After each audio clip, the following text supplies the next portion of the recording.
പ്രഭ ചേച്ചി, ഞാൻ ഇറങ്ങാം. ഇറങ്ങിക്കോ, വീട്ടിൽ കാണാം. സിസ്റ്ററിന്റെ റൂംമേറ്റിനെ ഈടായിട്ട് എന്തൊക്കെയോ ഒരു മാറ്റം ഉണ്ടല്ലോ, ശ്രദ്ധിച്ചാലും അവളൊരു പയ്യനുമായിട്ട് ഇഷ്ടത്തില്ല.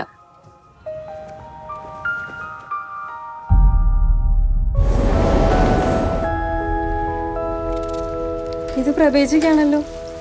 ഇതിപ്പോ ആരയക്കാനാ? ഒന്നും കാണുന്നില്ല. ഇതിലെന്തോ ഇംഗ്ലീഷിൽ എഴുതിയിട്ടുണ്ട്, മെയ്ഡ് ഇൻ ജർമ്മनी. प्रभा ചേച്ചിയുടെ ഹസ്ബൻഡ് അവിടെയല്ലേ? लास्ट टाइम कभी फोन किया था उसने? 1 साल से ऊपर हो गया. ചേച്ചിക്ക് അവളെ നേരത്തെ അറിയായിരുന്നു? തീരെ അറിയത്തില്ലായിരുന്നു. ഒരു ദിവസം അച്ഛൻ വിളിച്ചേച്ച് വീട്ടിലോട്ട് വരാൻ പറഞ്ഞു.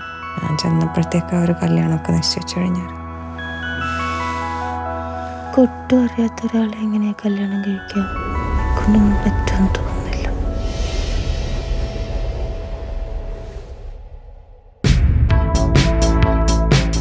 അതിനെൻ്റെ മോനെ രാത്രി വരെ കാത്തിരിക്കേണ്ടി വരും. പക്ഷേ തൽക്കാലത്തേക്ക് ഞാൻ ഈ മേഘത്തിൻ്റെ കയ്യിൽ കുറച്ച് ഉമ്മ കൊടുത്തു വിട്ടാലോ?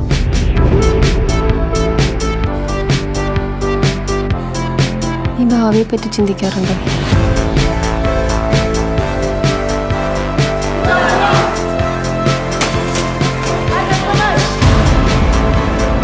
ആൾക്കാരെ നമുക്കറിയാം, പക്ഷെ നല്ലതാവാൻ വലിയ സമയമൊന്നും വേണം.